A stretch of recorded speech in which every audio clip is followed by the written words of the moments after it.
तुमी गडकरीक मेळ्ळे दिल्ली एका कार्यक्रमाच्या निमतान. होय. तुमचें डिस्कशनूय जालें गोंयचे प्रोजेक्ट्सा बाबतींत खंयचे आसले ते? हांव दिल्ली आयिल्लो झी हिरोज हां. अनसंग हिरोज ते प्रोग्रामा थिंगा जायते जाण मान्यवर आशिल्ले.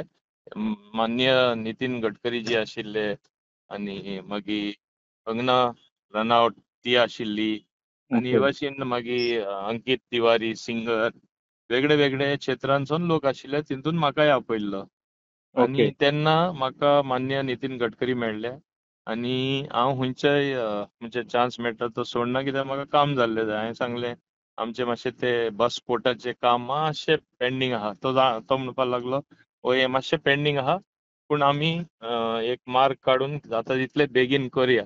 हांवें सांगलें तें डिले जाल्ले परस एकूच काम कित्याक तुमी करिना? तुमी 22 तारखेर जेन्ना गोंयान न्यू ब्रीज इनॉग्रेशना येता तेय हय. ऑफिसर आपय गोंयानूच बसून आमी एक मार्ग काडया. तो एग्री जालो ओके. आनी तेच दिसा आमी मार्ग काडया. हांवें सांगलें तेजे फुडेंय हांव गरज पडल्यार एक दीस येतलो तुमकां मेळपाक कित्याक म्हाका जें उतर तुमी दिलां आनी हांवें दिलां गोंयच्या लोकांक तें मातशें फुलफील केल्लें जाय. आमचे बस स्टँडा जाता तितले सेंट्रल फंड्सान डेव्हलप बरे भशेन आमकां जाल्ली जाय. आनी तेजेर ओके. मागीर थोडे वेळ आमी चर्चा केली आनी कशें करपाचें तेंय ठरयलें.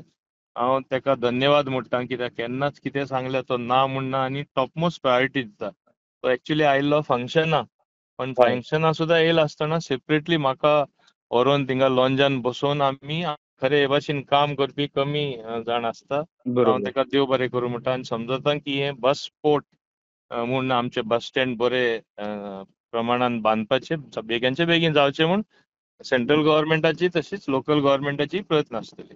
असो बस स्पोर्ट खंयच्या पयलीं घेतले म्हणजे सुरवात करता आसतना अशें कितें आहा? सुरवात करतना म्हाका 4 मेन जाल्ले जाय. एक म्हणल्यार म्हाजो वास्को जाल्लो जाय, पणजे जाल्लो जाय, म्हापसा जाल्लो जाय आनी आनी तेच मारगांव. भाशेन मारगांवूय जाल्लो जाय.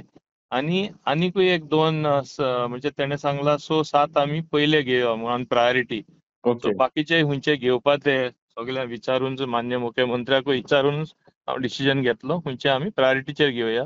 22 तारखेर म्हाका दिसता माननीय नितीन गडकरी येता तेन्ना आमी हेजेर चर्चा करून डिसायड करतले. अशें आनी 22 तारखेर इनॉग्रेशनाचें फिक्स जाल्लें आहा न्हू? इनॉग्रेशनाचें ऑलमोस्ट फिक्स जाला कित्याक हांवें तेका विचारलें तेणें सांगलें आपण येता 22 तारखेर.